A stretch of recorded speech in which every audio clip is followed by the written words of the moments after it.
Welcome again to our first lunch and learn of the year. We're so glad that you all can join us.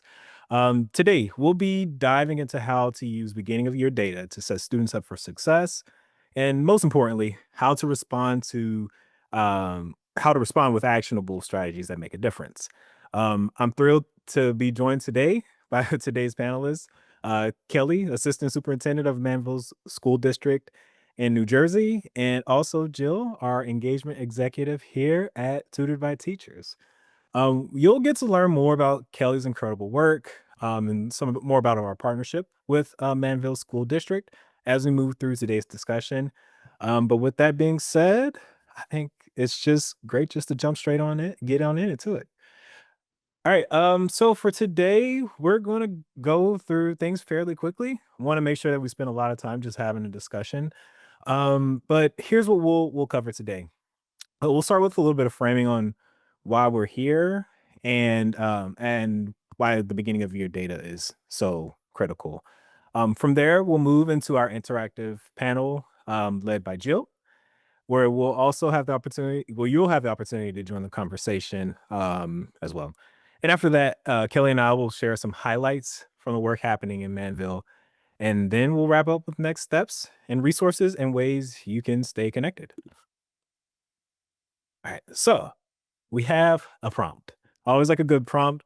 I was a school teacher, so at the beginning of classes, I would always throw stuff up on one screen to try to get students engaged. But also I feel like it served me well, like as an instructional coach, and especially in this role. But today we love to hear from you all. I want you all to take just 2 minutes or just 1 minute and finish this statement.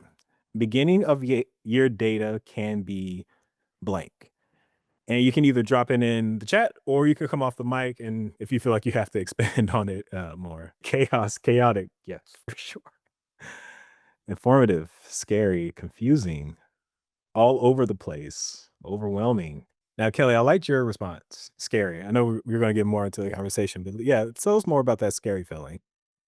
I think because it's the beginning of the year, especially depending on the assessment that you're using, sometimes it can just look like everyone is failing, but it's really just that they haven't met the end of year benchmarks if that's the way the test is designed. So, when you're using an adaptive assessment, I don't think it's quite as scary, but if you're using like a true grade level standards based benchmark, you look at the data and you're like, okay, we have a lot of work to do, but it's also only the beginning of the year, so of course we have a lot of work to do, but the initial feeling can be a little scary.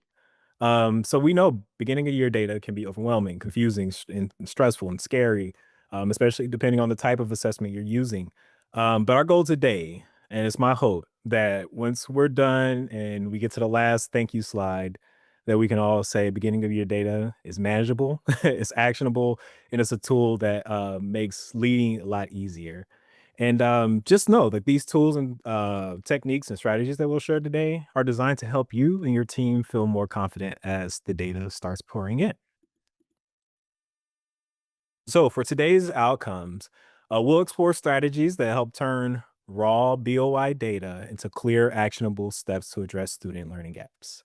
We'll also spotlight how high dosage tutoring is one of the most effective, research backed interventions and how it can help accelerate growth for students who need it the most. And by the session, leave with tools and ideas you can apply right away. We'll be sharing out a beginning of year data toolkit that you can use with your teams and all these graphics and stuff like that. And you'll also have examples of how this can look in a district like Manville as well. So a lot of resources to share and a lot of conversation. So let's go ahead and get into it.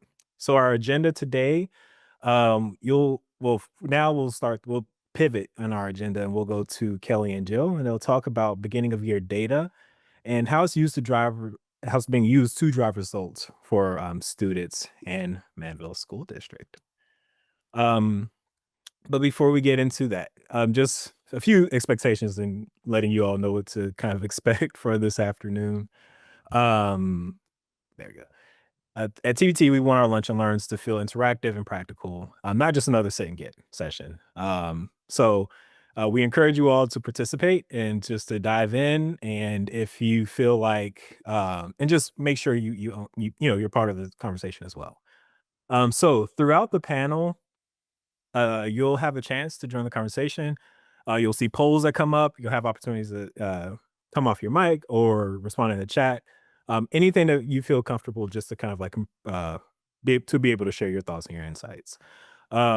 By all means, share. The more we share, the more perspectives we have, the more that we learn and we grow together. And one quick note: when we do start the discussion, I'll stop sharing my screen because I feel like, I don't I want to be able to give Kelly and Jill, anybody else who comes off mic, the opportunity to be like, on the screen so it doesn't look like you're just looking at a presentation the entire time. That's kind of boring. So with that being said, I'm going to introduce our panelists today. So our panelist today is Kelly Epley, the assistant superintendent in Manville School Districts in New Jersey. She has more than 25 years of experience in education and brings deep expertise in how to use data to truly drive student growth. Under her leadership, Manville has partnered with TBT to meet the unique needs of their students, and that success has only been possible because of her vision and commitment as well. And I say this all the time, and I'm not joking, Kelly. I always say like Kelly is probably she is an incredible leader, but also one of the kindest people I've ever had the chance to meet. So, I visited Manville School District and visited classrooms and schools, and I would have to say that, her students and staff, they're just like a joy to be around. So if you're ever in Manville, by all means, stop by one of their campuses and you will be welcomed with open arms. So with that, please join me in welcoming Kelly Epley. Well, thank you so much for that nice warm welcome. I couldn't do it without just I mean, the district as a whole is amazing. It's an amazing place to work. Yeah, for sure. Yeah, you guys are great. So yeah, everybody take a field trip out to Manville. So now I'm gonna kick it over to Jill, and she will get our conversation going. Sounds great. Thanks, Bruce. So I think we have a poll question that we want everybody to answer. And so the question's on display it right there. So how quickly do you aim to turn beginning of the year data into actionable next steps? So go ahead and complete the poll. 1 week, a lot of 2 weeks, 3 weeks. So pretty quick turnaround. So Kelly, let's dive into your experience and what you've been doing at Manville. Beginning of the year is crazy. So how do you balance responding to all this data that you get with all the other beginning of the year priorities that also exist? So, getting the data in is kind of like Christmas morning for me. Yes, I know I have a problem, but it's really exciting to kind of see where our kids are and what our programs are doing, if they're working, if they're not working. So, I'm actually pretty excited to get the data. And I actually selected 2 weeks on the survey, although, like in my brain, I'd love it to be 1 week. And I have this thing where I'm always a little over ambitious in how fast I'm going to be able to act. But we actually just started school 8 days ago here in Manville, so we're only in our second week, and we'll be starting our benchmarks next week. We have a 2 week window where we give a variety of benchmarks all the way from kindergarten up through 11th grade. We have a data warehouse where all of that information gets stored. And then once everyone finishes within that 2 week window, we really dive into the data and we start taking a look at it to see what our next steps will be. Awesome. So as we're diving into that data, so you administer the benchmarks, you have all of this information from all these different assessments. What data points are you prioritizing or looking at first to help inform your plan? So, we believe really strongly in using multiple measures because any piece of data is just one snapshot at one point in time for kids. And we know sometimes that standardized assessments don't work as well for diverse populations. So, Manville is a really diverse district. We have a high percentage of kids on free and reduced lunch. We have a large percentage of multilingual learners. And it's a district where the population has really changed over the last like 5 to 6 years. We went from sort of a predominantly white district into a predominantly Hispanic district. And so our kids, they have some different backgrounds than sometimes these assessments are designed for. So we like to bring in a mix of local benchmarks, standardized assessments, teacher recommendation, and we often will include attendance as well. We don't necessarily use attendance as a weighted factor in terms of making decisions, but it does sometimes give us context, which is really important. Is this child struggling because they have really poor attendance? And is that what we need to address? Or do we need to look at their active, or are they struggling because they're just struggling and we need to look at an academic intervention? Absolutely. Now, you're pulling in all these different pieces from all this to try and get almost like an idea of like who needs supports, who needs them where, and what's that going to look like. Mhm.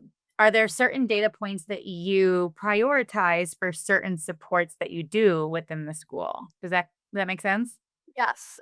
So one of the biggest things we're looking for at the beginning of the year is how to sort our kids into the different interventions that we have. And so we kind of tier our students in terms of like who's most at risk, who's a little at risk, and who's doing okay. And that's how we look at kids for tier 3 and tier 2 interventions. So I would say for me, the local benchmark data that we've just given is the most recent.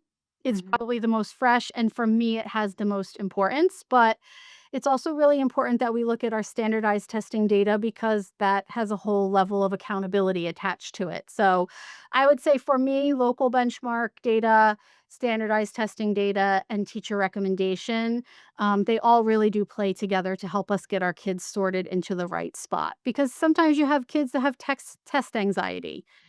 They don't test well, but their teacher will know that, and so that's why I think the teacher recommendation is also really important. Yeah, that's great. And it's nice that you're able to get that so quickly too, to be able to turn it around and get those supports in place. I'm going to open it up to everybody else. Are there every school and district does it differently? Are there certain data points that you prioritize when you are looking at this beginning of the year data? I guess seeing like which students might be on watch for like BSI services and possibly IEPs in the future. Yeah, that's great. So making sure that, if you're wanting them to go through the MTSS process and flagging them early on so you have enough time to collecting that data. Yeah. All right. Which subgroup of students do you prioritize providing support for this year? Awesome. Thank you, everybody. Kylie, let's dive a little bit into, talking about subgroups of students. Can you talk a little bit more about some of the supports or your main supports that you do implement, and then how you decide which subgroups are going to get that support? Um, yeah. So I would say we have a couple of different layers of support. One of them is before or after school tutoring that we implement, and we've done that traditionally here for quite some time. And it's great because it gives kids extra time, outside of the school day to really work on refining their skills. But it's challenging because not everybody can get to tutoring, or not everyone's able to come consistently, and so we aren't always able to target the right kids for that intervention. And so that was a struggle. When we brought in high impact tutoring, which actually happens during the school day, it was really exciting because there were no issues with getting kids to participate because they were already there, for the most part. And so that was really a game changer for us. So we also do have some intervention programs that we run with in district staff. But one of the challenges I also think of, I think for before and after school tutoring is it's taught by our teachers who, and it's great because they know our kids, but it's also hard because they're teaching all day long and they're tired, and we only have a limited amount of capacity in terms of like how much we can be on during the day. And then our intervention programs, they run pretty similarly where we take data and identify kids based into groups. We've had reading intervention for quite some time. We're sort of dabbling in math intervention now for the first time in a little while here in the district. That's great. Now, there's some people in this call that I know they're brand new to Tutored by Teachers. And so you kind of just touched on this a little bit, Kelly, about how you switched over to high dosage tutoring during the day. Can you kind Mhm. of like paint a picture of what it is that Tutored by Teachers does for you all and how we push in during your school day? Sure. So we actually got involved in high impact tutoring with a grant through the New Jersey Department of Education that came out about 2 years ago, and we actually interviewed a ton of vendors looking to see what would be a good solution for high impact tutoring. And one of the great things about it is it's high dosage, so it's 3 days a week. We do 30 minutes a day, and the groups are really small, like 3 to 5 students each. So it's a really intensive intervention. And when we interviewed different groups and when we thought about how to set up the program, we knew we didn't want to add another thing to our teachers' plates. They were already tutoring before and after school, they were already helping kids during lunchtime. We wanted to be able to do something that wasn't putting an additional burden on them. And so that's kind of how we connected with TBT. I thought it was really important that we had real certified teachers providing the tutoring, and Tutored by Teachers does that. Initially, I will say that our staff was not thrilled about a virtual solution. They weren't, right? Everybody was having flashbacks to the pandemic. It's going to be like that. But it really isn't, because in the pandemic, we were just kind of learning how to teach virtually. TBT's teachers, that's what they do. They teach virtually and they do it in a really effective way. So, how it works for us is during our math block, we have a period of time where the kids would go into like small groups or centers. So, we use TBT in grades, we've used it in grades 3 through 4. We're actually expanding to second grade this year as well. So during like the second half of the math block, 3 days a week, the kids log into their computers who are doing Tutored by Teachers, and they engage with their virtual tutors. And so that takes about a half an hour, and not everyone in the classroom is engaged in virtual tutoring. Only maybe 3 or 4 or 5 kids are engaged, and they may not even be working with the same tutors, because we do run some bilingual groups for our ML students, which is really great because we don't always have the bilingual support for them. But when they get onto tutoring, they could be with a tutor who is bilingual. So yeah, so the rest of the class, they're working on other things. The teacher might have a small group, they might be in center, some kids are on TBT. And it really works seamlessly. I think once we got the buy-in with the teachers, um, it flows smoothly. The day that Bruce came to film with us, like the kids, they know what to do. They pull out their laptops, they scan their codes, they get logged in, they have their headphones. Um, and it really works out well. That's great. And so teachers, do they feel like it's helping with their capacity in terms of like how many students that they can support during that time? Yes, because now, the neediest students are getting high impact tutoring, and that's really filling in gaps for them. So it's not necessarily supporting what's going on in the classroom, but it's filling in those prerequisite skills. And then the classroom teacher can support what's going on in the classroom with some of sort of those mid-tier students, and then also work with those lower level students on the days they're not in high impact tutoring. So it does work out pretty well. That's great. That was my next question was asking you, how did you take your beginning of the year and figure out which kids you wanted to put into tutoring versus getting other supports in the school? So we look at what supports they might have in place. So we have a really strong focus on inclusion here. So all of our special education students are, for the most part, in a classroom with an in-class resource teacher. So we have 2 teachers in the room at all times. So we know they're getting a lot of support already from having 2 teachers in the room. So then we look at our other students who's scoring the lowest based on their multiple points of data and their teacher recommendation. And then we group sort of that lowest tier of students into Tutored by Teachers for the first. We go from about the end of October until right before winter break. And so that group will work with TBT. We'll have a group of kids that also go to tutoring. So kids that are in sort of that next higher tier will be signed up for before or after school tutoring. And then we just have our regular kids who need support. I mean, we do have a lot of kids that need support here. We kind of have a reverse triangle multi-tiered systems of support model at the moment. But we're slowly chipping away at that and making those tier 2 and 3s smaller and starting to build up more proficiency. So that's why we kind of structure it that way. So we try to be pretty deliberate so that you're getting high dosage tutoring, or you're getting before or after school tutoring. You're probably not getting both, but that's because we want to make sure we're spreading out the interventions as much to impact as many kids as possible. Okay, awesome. One question before we go on to the last one that we have. How do you work with your how do you work with tutored by teachers to figure out what instruction is going to look like for the kids that are in tutoring? Yeah, so, I have the best engagement manager, Frankie, and she's really good at keeping me on top of things, especially in the beginning of the year because there's so much happening. And she'll give us there's basically a menu of standards that we can pick from, and we work with our learning leaders, to kind of talk about where are our kids? Where do they tend to be deficient? What does our data say? What do you see instructing in the classroom? And we identify standards that way. Now, sometimes in the beginning of the year, we actually dip down into the grade level below standards. So, like if we're working with third grade, last year we started with, I think, a second grade standard on like solving word problems with like multiple different equations. And it just is really based on what they need. And these are our lowest learners, so they do need to fill in some gaps. I think in third grade we moved into multiplication because that's such a huge emphasis in grade 3 here. So yeah, that's kind of how we pick the standards, and we also group the kids based on sort of where they're at. So we do have some bilingual groups, and then we do have some groups where kids are really low, and then we have some kids where they're a little bit higher, and we try to keep them together as much as possible based on how the schedule dictates, just so that the tutor is able to kind of target their instruction a little bit more.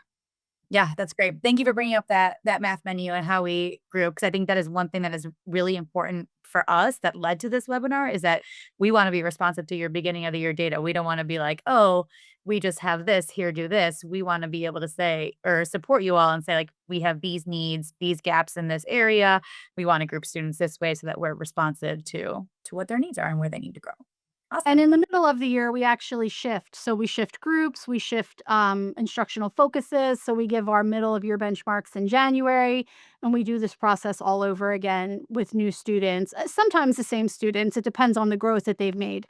But yeah, it's nice to be able to switch things up and be responsive to the needs in the classroom. Yeah, absolutely. That's good. Yeah, thank you for adding that in. Bruce, why don't we go to our third question? Yep, you're at it right ahead of me. All right. Which supports do you expect to use to respond to the beginning of year data, high dosage tutoring, small group instruction, online learning software, or others? We'd definitely be interested to learn what others would mean in this context. So, Awesome. Thanks, Bruce. Okay, so let's dive thinking about, we have our different interventions.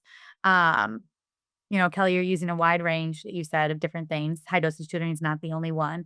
Mhm. How do you measure whether or not your interventions are effective? It's a really good question. I think it's something that we continue to look for ways to do as effectively as possible. But what we started to look at last year, that I thought was really interesting was looking at growth from the fall to the winter and the winter to the spring and comparing that growth to students who were not receiving the intervention. So ideally, we would like students who are in intensive interventions to be making at least average growth, but even better would be if they were making above average growth, because that's really how you start to close that gap. So we look at a lot of growth. We also tend to break out standards. So if we focused on multiplication, I would look at the multiplication standards to see, did we see a spike in those versus, maybe some of the other standards. We do the same thing for our other interventions like tutoring and our reading intervention program because we're all faced with limited funding at times, and we wish we could provide interventions for every student, but we can't. And so we want to make sure the ones that we're giving are as effective as possible. Yeah, absolutely. Now this is kind of an interesting question, but what mistakes have you've been doing this 25 years, right? A long time. What mistakes or like learning moments have you had when trying to take your beginning of the year data and implement all these supports?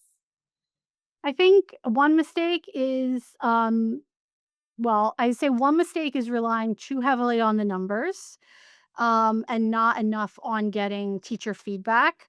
But the other mistake is relying too heavily on teacher feedback and not enough on the numbers. Mhm. And so I think you really have to balance them both out. I think from an equity standpoint, like it's sometimes easy inadvertently to think that the scutchy kid is not the smart kid, but they are not necessarily mutually exclusive. So I really think it's important to use both.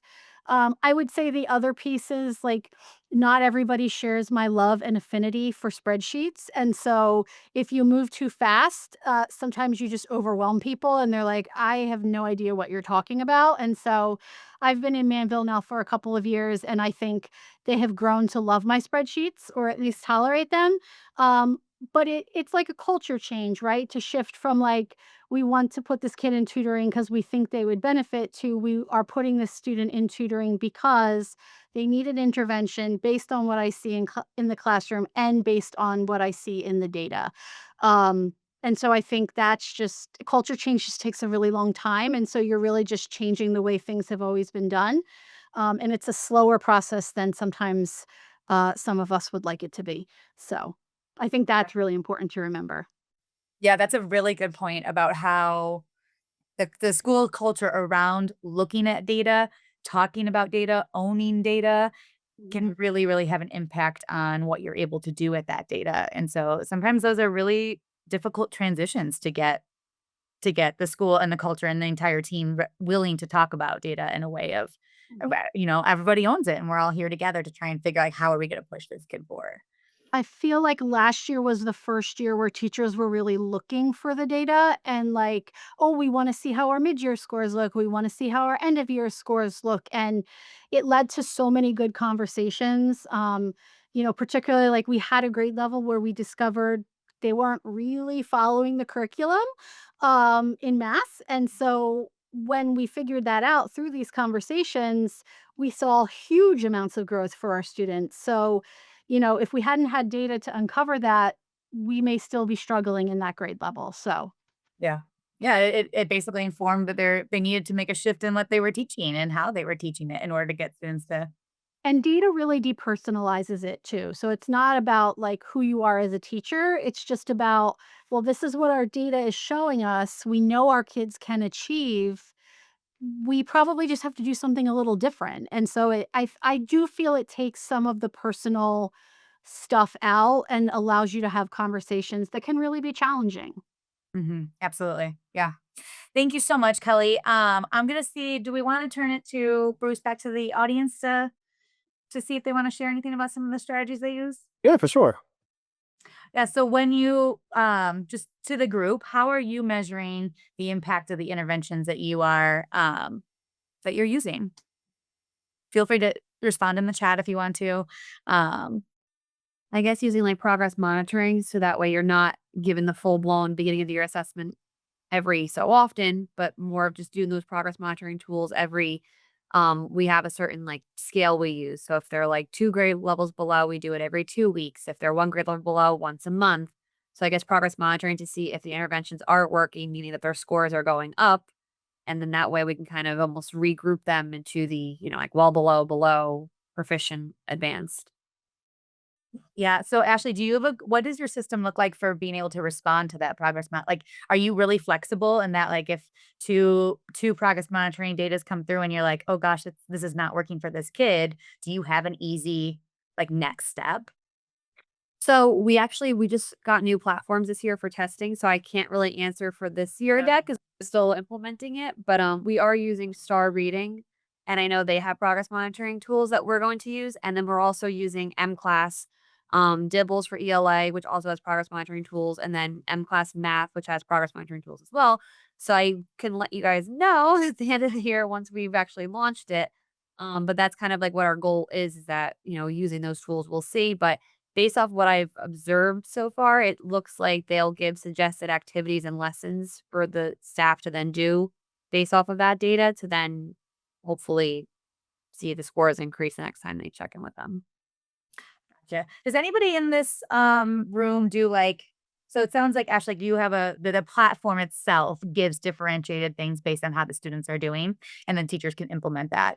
Does anybody in that's on this call have like systems where they're platooning or switching between teachers to maximize interventions, and what how do you respond to data in that setting? Because there's some like logistical pieces of that. No, we do not. We did a version of that at our middle school one year.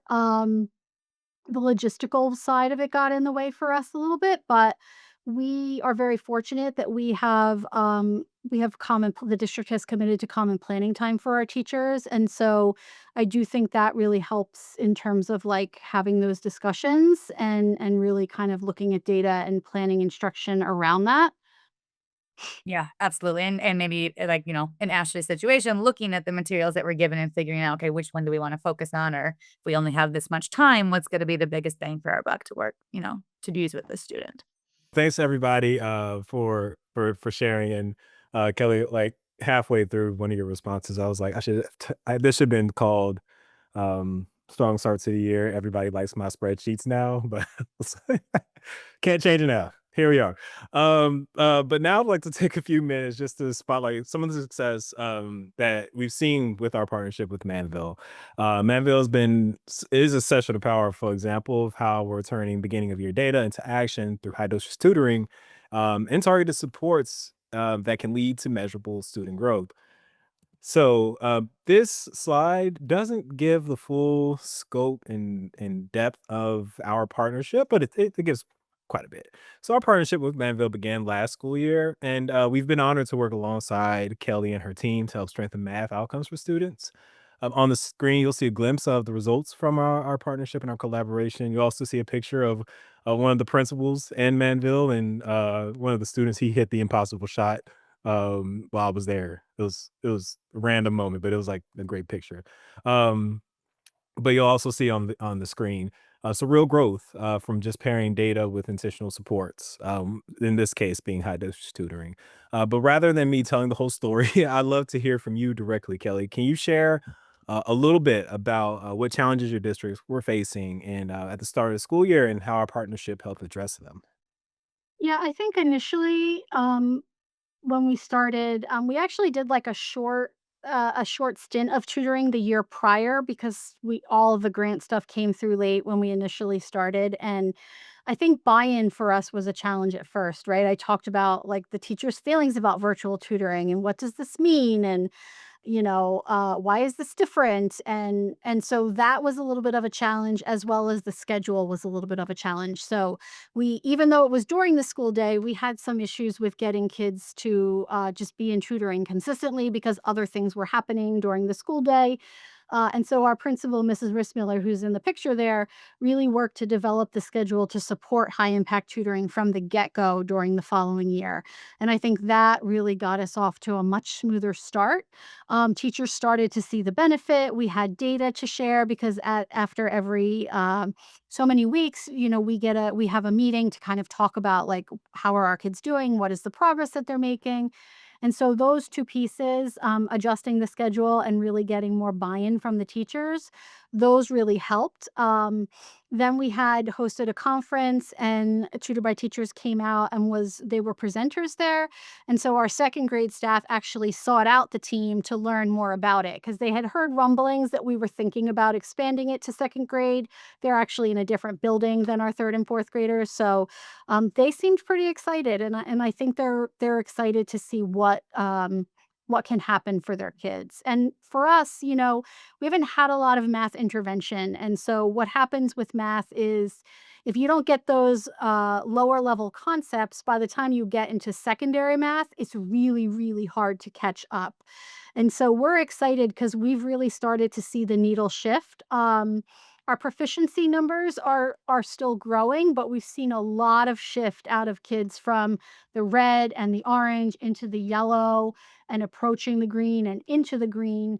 And we know that change has to start from our youngest grades. And so to expand to second grade, third, fourth grade, our kids are now going into middle school with a lot of their gaps closed. And we're really excited to see how that plays out over the next couple of years. Awesome. Thank you so much. And we're running short on time, but we Kelly had mentioned the interview, the visit that I had, and the interview that we did with Manville. This is a great video, but I also don't want to rush it. And I also want to be respectful of everyone's time. So, in the follow up email, I'll make sure that this video is in there, so that way you can hear not only from Kelly, but also from Alicia, the principal, um, who Kelly had referenced as. And the students, I think that's the best part because the students talk about like how they feel about tutoring, which is nice to hear. Yes. Yeah, and of course, like if the students like it, then everybody likes it. That's my like rule of thumb in life. If the kids like it, then everybody should like it. So I'll be sure to share that. But with that being said, I want to thank you all for joining us this afternoon. This has been really just refreshing just to hear some the work that Kelly is doing, and just talking about our partnership. And also, if you had, I made sure to send everybody out their lunch, their lunch voucher this afternoon. So if you didn't get it, let me know. I'll be sure to send that out to you. Just email me, because if you message me, I don't want the session to end and I not forget it and I not actually send it out. But I'll also be sending out a follow-up email with materials from today's session, that toolkit that I mentioned at the beginning, as well as this recording. So if there was like a moment that you didn't quite catch or you want to listen back to, it'll also be available to you. I'll try my best to get that to you all by Monday. I like to get things done by the end of the week. So definitely be checking your inboxes for that follow-up email. But again, thanks again to Kelly and Jill for facilitating our conversation, and everyone who participated in the polls and contributing, to the conversation. Thank you so much. Um, we'll see you all for the next Lunch and Learn. Take care, everyone.